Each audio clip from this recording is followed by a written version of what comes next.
onto the receptor.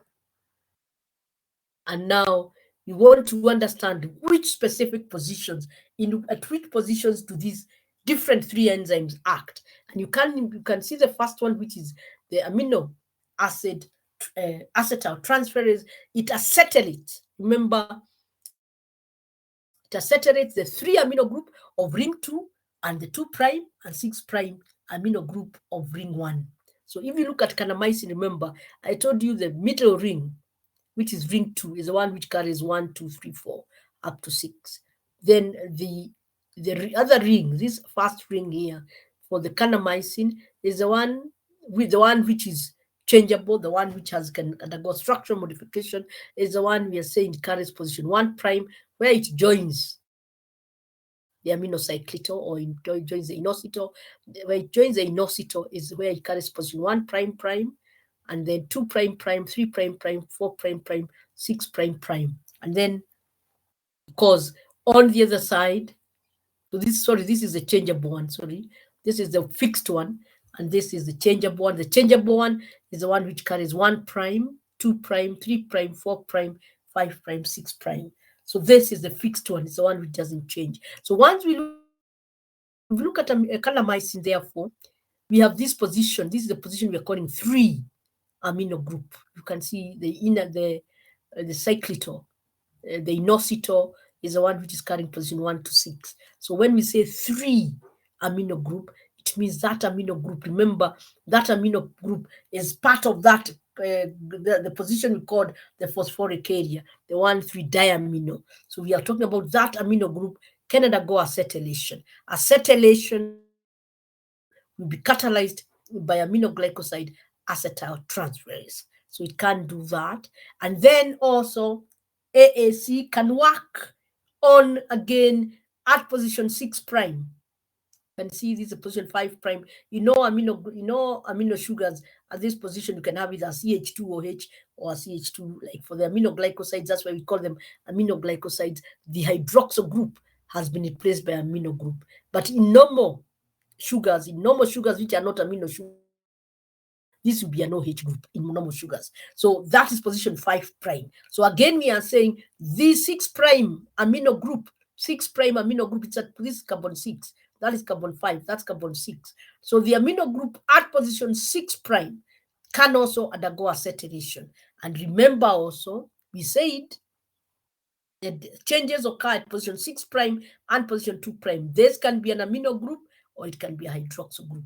That can be an amino group or hydroxyl group. So the amino group at position 2'. So when you have an amino group there and an amino group there, which kanamycin, already it is here.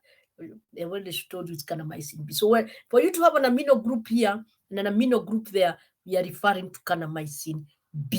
If it is kanamycin A, it would have an amino group there and a hydroxyl group there. If we are referring to kanamycin C, it will have an hydroxyl group there and an amino group there. So please note those are the differences. So kanamycin B will have an amino group there and an amino group there. So you're saying kanamycin, therefore, can be deactivated by the aminoglycoside acetyl transferase at position 2', at position 6', and at position number 3.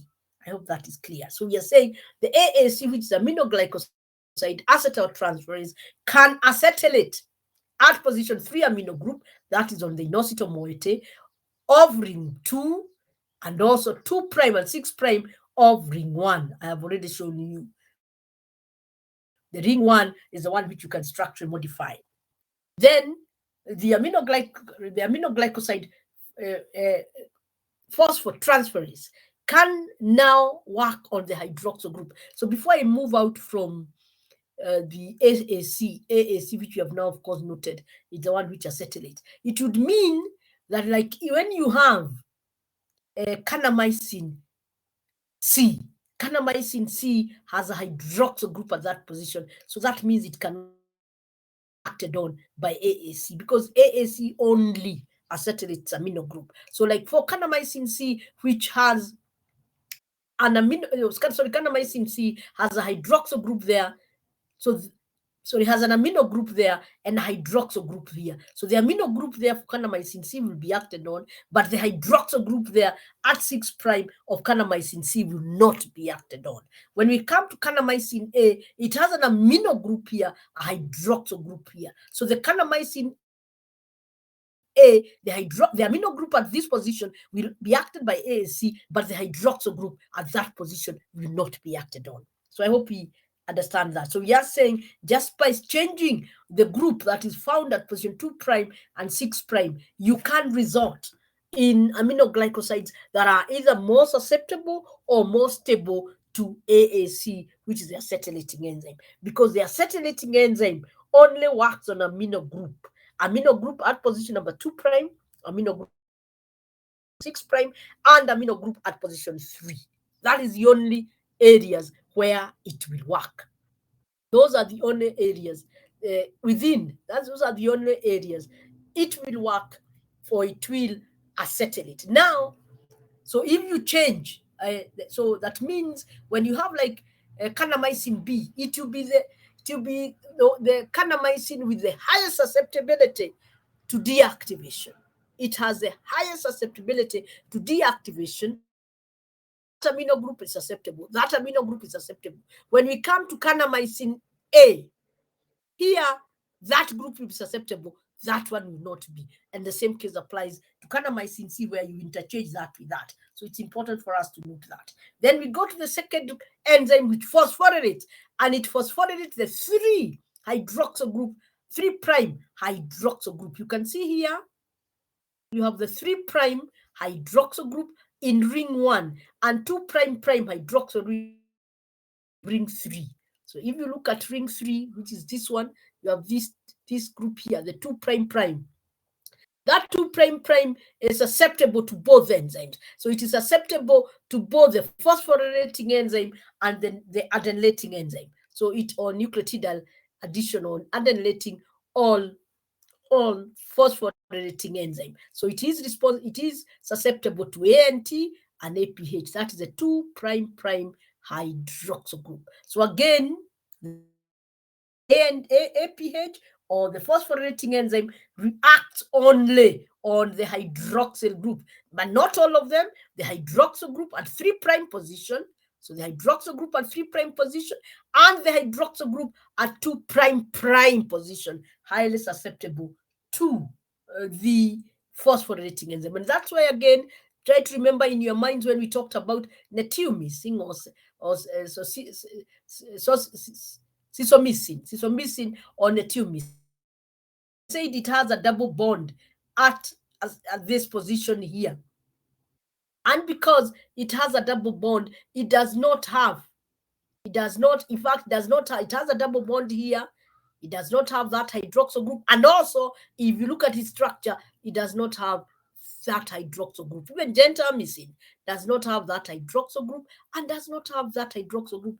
We go to the 4' hydroxyl group. But we're only saying, if you look at netilmicin, sisomycin, they do not have 3' hydroxyl group. And because they do not have the 3' hydroxyl group, unlike kanamycin, they have lesser susceptibility to the phosphorylating enzyme. So again, please remember, phosphorylating enzyme is for the 3' for the hydroxyl group, 3' and 2' hydroxyl group.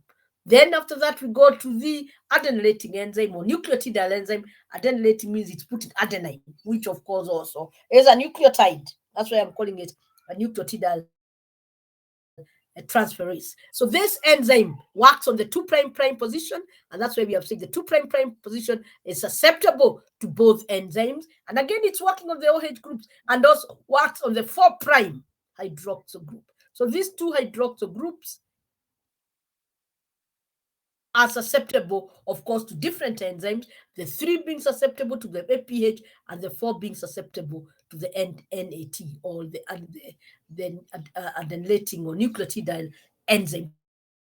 So again, when you have a drug that does not have this hydroxyl group, it will be more stable. When you have a drug like, again, gentamicin, like sisomycin, netilmicin, which do not have this group, they have this hydroxyl group. They neither have that one nor that one. These groups do not decrease biological activity, but they give the drug stability towards this enzyme, which is a deactivating enzyme. So once they do not have those hydroxyl groups, then those drugs will be stable towards these enzymes and they will not be deactivated. And then, therefore, the microorganisms will not acquire resistance towards microorganism producing that ANT or the APH will not acquire resistance towards the drugs without the hydroxyl groups. But the drugs with the hydroxyl groups, like kanamycin, very quickly will be deactivated by the microorganisms, and there will be development of resistance very, very rapidly. You can still see here, I will discuss as we move on that point there. When we come to gentamicin, you can see this is NAT, can react on this, but not on all that. We will talk about when you have a substitution there, a tertiary alcohol there, and we'll see the resistance that is developed. But I want us to go stepwise. So I hope you have understood AAC, APH, ANT. These are enzymes that deactivate the drugs. How do they deactivate drugs? By adding small molecules, either a nucleotide or a phosphor group or an acetyl group. And in doing so, to these points, which are very important, they must be present. If they must be present within that drug. So in adding those groups, then that drug becomes deactivated. So if the groups are not present, the drug still has activity and there's no deactivation, and that helps in the activity of that drug. So now again, we look at gentamicin. Again, kanamycin is much simpler in structure than, of course, gentamicin. So again, when you look at gentamicin, it still has the 2-deoxystreptamine. You can see that is a 2-deoxystreptamine. And as it has that 2-deoxystreptamine, it is again joined to that ring. And you can see this is the ring 1, which again is modifiable at that position. And you can also see it has also this ring. This is a fixed ring, is not modifiable. Of interest to note is that when you look at this ring 3, which has the prime positions, kindly note this 4' position. It is where I told you you can have a tertiary alcohol. If you look at this position kindly, you can see it has that hydroxyl group and it has that methyl group. So it has that hydroxyl group, which is carrying the axial position or vertical position, and it has the methyl group, and this is a tertiary alcohol. If you go back and look at kanamycin, position 4' here, position 4' here, you can see the hydroxyl group has changed from carrying the axial. Kindly note again, I'll go back. Hydroxyl group here is axial. Vertical is considered to be axial. Hydroxyl group here is carrying the horizontal orientation. And not only that, the 4' hydroxyl, the 4' carbon or alcohol, the alcohol you get at the 4' is not a tertiary alcohol, it is a secondary alcohol. Because you can see this carbon has 1 substituent, 2 substituents, 3 substituents. The 4th substituent must be a hydrogen. So that means it is a secondary alcohol. The alcohol that you find that is in kanamycin, the alcohol that you get in gentamicin has a methyl substituent. So this alcohol is a tertiary. So those 2 changes, where the alcohol, the hydroxyl group of the alcohol changes from having the horizontal to the axial presentation, and the fact that you have a change from secondary to tertiary alcohol, that carbon 4' acquires resistance, and it is therefore not acted on as previously in kanamycin, where it is acted on by ANT.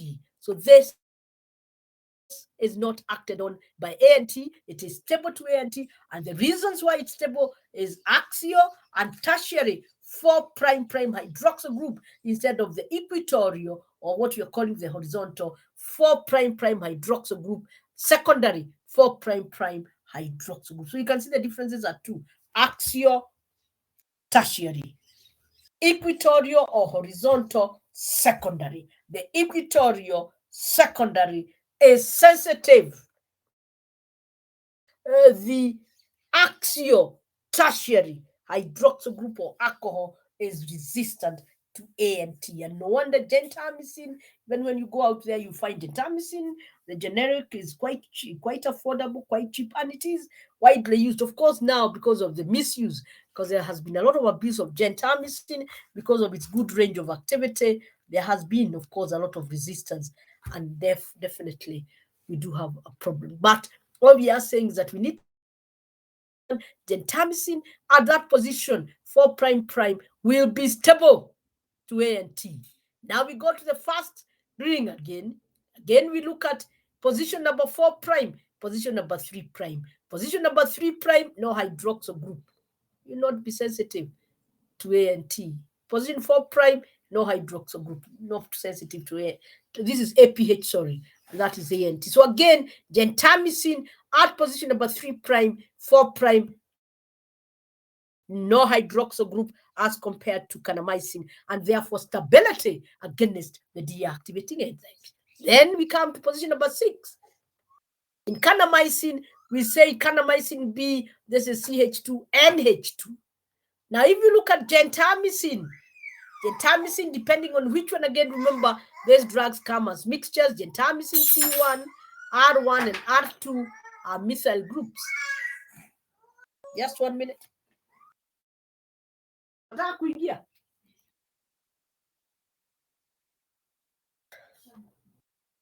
So when you look at gentamicin, C1, R1, and R2 are methyl groups. So this is a methyl group. This is a methyl group. That's my granddaughter. She wants to join me in teaching. So you have R1 is a methyl group. R2 is a methyl group. What do these groups introduce? Steric hydrons. They introduce steric hydrons and therefore protect the amino group from deactivation. So again, it depends on the gentamicin. Gentamicin C, R1 is equals to R2 is equals to methyl group. Gentamicin C2, R1 is methyl. R1 is methyl, R2 is a hydrogen. Gentamicin C1A, R1 and R2 are hydrogen. So that will still be quite susceptible. So secondary amino group at carbon 6' amino gentamicin C1. This is this one. So this you have a secondary amino group because of the substitution. R2 is a methyl group. So there is secondary amino group at C' amino group in gentamicin C1, introducing steric hydrons or special hydrons, and therefore AAC resistant. So we are only saying when you introduce these big groups here, methyl group there, and you also introduce a methyl group there, there is the introduction of steric hydrons. And once you introduce steric hydrons, then the drugs that then the deactivating is not able to readily access the amino group and hence decreased deactivation of gentamicin. So we have discussed that point. There is special hydrons or steric hydrons by addition of bulkier groups. At that position, gentamicin does not have hydroxyl group, and therefore there will not be any deactivation. That position number 1 still remains, so it will still be AAC sensitive. This position here, find again, we have discussed that position and we have said it is stable to A and T because again, it occurs of a tertiary axial alcohol, which also brings about stability. So those positions of gentamicin make it more stable than kanamycin. If the other positions can be susceptible, but you can see you have reduced the degree of deactivation because that drug is more stable towards the deactivation. Structural changes or structural modification that have happened in gentamicin compared to kanamycin. This, I believe we have already said, this we have already discussed. And I've already discussed, if you change the groups, I've also said how you will interfere or you will change the deactivation. Then we also have another drug we call amikacin. Amikacin is it is a semi-synthetic derivative. Amikacin is a semi-synthetic derivative of kanamycin A. You can see here we have an amino group, and here we have a hydroxyl group. Again, we will see when we look at the SAR, we will see why we prefer kanamycin A to kanamycin B and kanamycin C. So we'll still get there and be able to explain. So when we look at amikacin, it's a semi-synthetic derivative whereby you can see our amino group, which again was highly susceptible to AAC, has been derivatized. So, amikacin, semi-synthetic derivative of kanamycin A.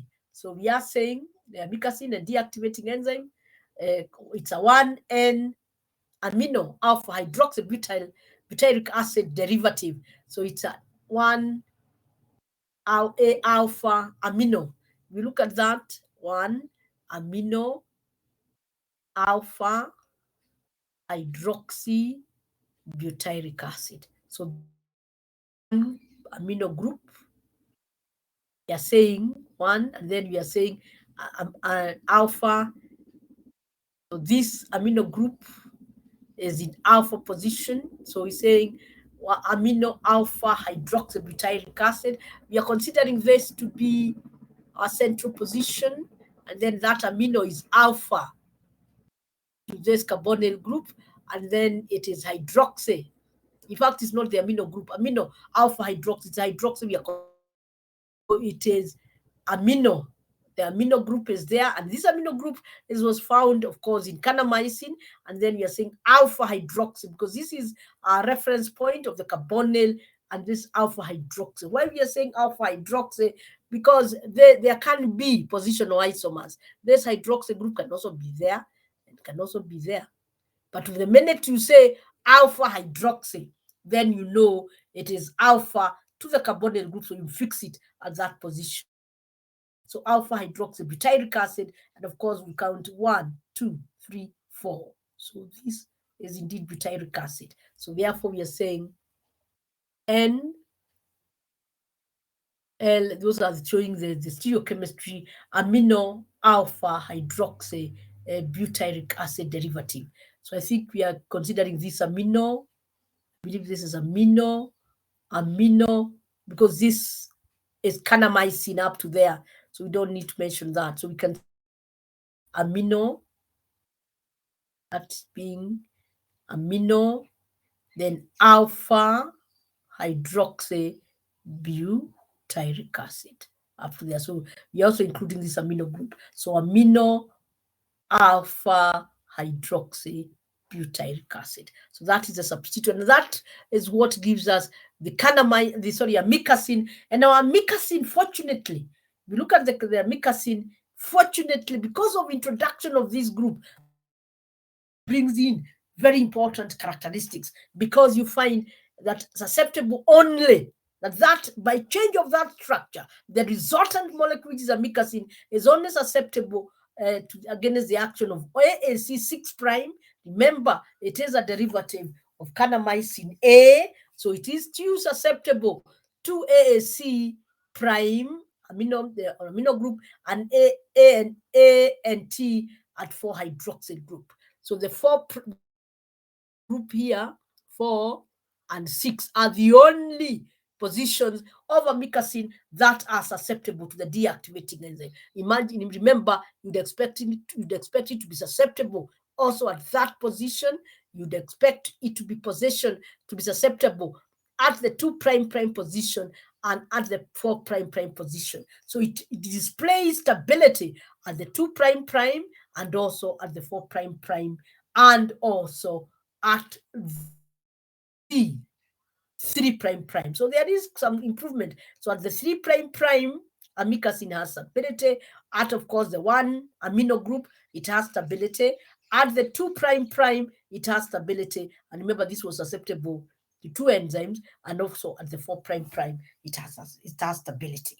So just addition of the amino alpha hydroxy butyric acid moiety to get amikacin, which is a derivative of A. And I've said when we go on, we're going to look at why are we using A and not B, because we had said B. Why are we choosing A? In fact, we are going to see why are we choosing A and not B or C. So once you introduce that substituent at position number 1 of kanamycin A. The resultant drug is called amikacin. It is still there, quite expensive. It has better stability against a number of the deactivating enzyme. We have said it will be stable against the 3 prime, whereby the 3 prime where you have the APH. It will also have stability against A and against the so it will have stability, sorry, against, yes, the 3 prime, which is APH. It will have stability against the 1 amino group, which is the AAC. It will have stability against the 2 prime, which is both ANT and APH, and it will have stability towards position 4 prime prime, which is also the ANT, just by structural modification. That's again why we said the activity, the spectrum, the deactivation of these drugs is subject. It is determined by the structure that you have. So that is our amikacin. Of course, there must have been, of course, some development of resistance because it has been there in the market for quite some time, but we are still saying for those microorganisms for which it is sensitive, it is a good drug. So again, we look at, so remember, these are naturally occurring molecules. They have their own unique structures. When you see a tobramycin, unlike gentamicin, does not has the 4 prime. It has a 4 prime hydroxyl group, but it lacks a 3 prime. So there, it shares the same structure as gentamicin. That is the only area where it has structural resemblance with gentamicin, and therefore slightly more resistance there to APH. But if you look at it here, this structure, it is a horizontal secondary. So definitely it will undergo deactivation at that point. If you look at position 2 prime, again, it has a hydroxyl group. It will undergo deactivation at that point. So the only area where it will show new stability is at position 3 prime. So we have said that the major mechanism resistance is through deactivation, catalyzed by AAC, catalyzed by APH, and catalyzed by ANT.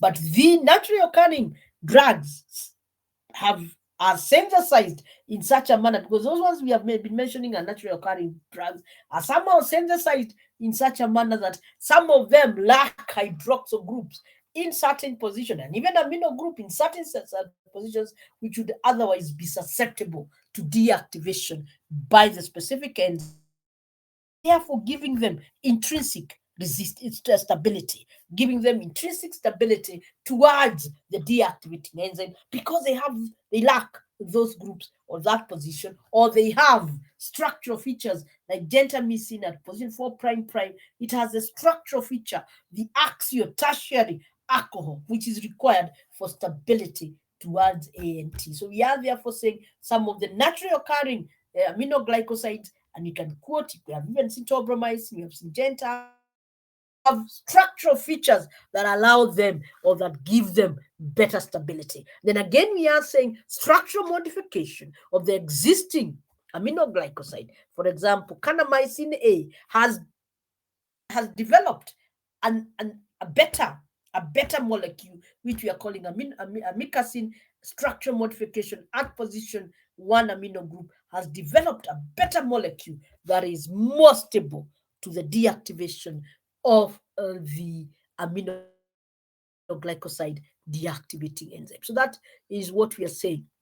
Those enzymes, the microorganisms, remember, they will produce those enzymes. When, as you continue giving these drugs, they produce the enzymes you deactivate, and that is the end of it.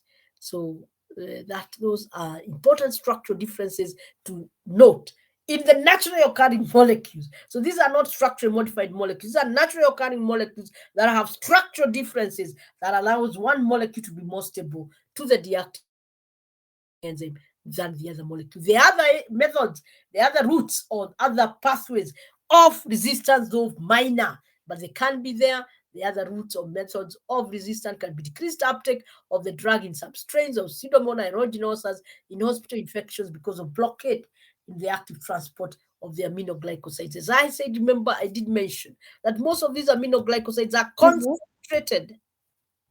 Yes? No?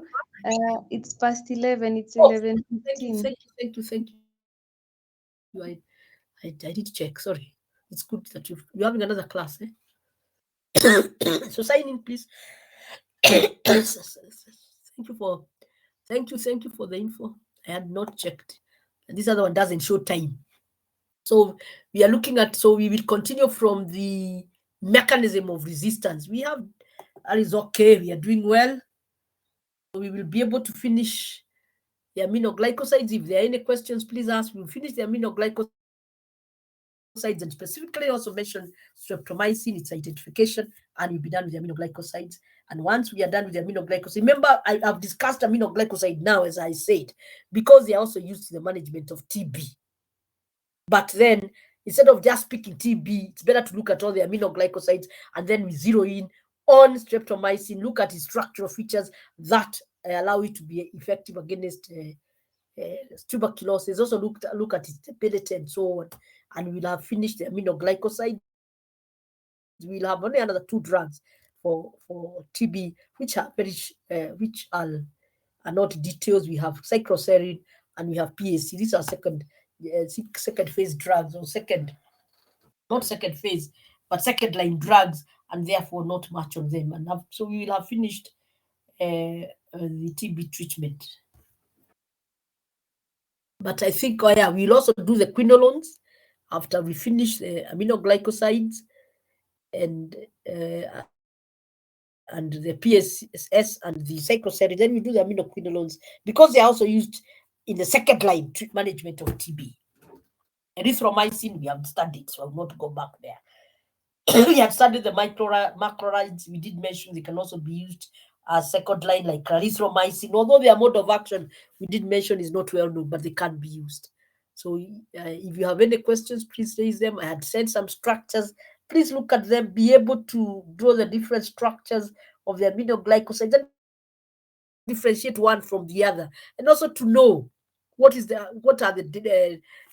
how does their structural difference enable them to acquire stability towards the various deactivating agents. That's, in other words, understand their deactivation of the various aminoglycosides under their stability, which is again structure dependent. Also, understand that the aminoglycosides can have different structural arrangements, or can have differences in the arrangement of their rings, their rings, in some of them, in most of them.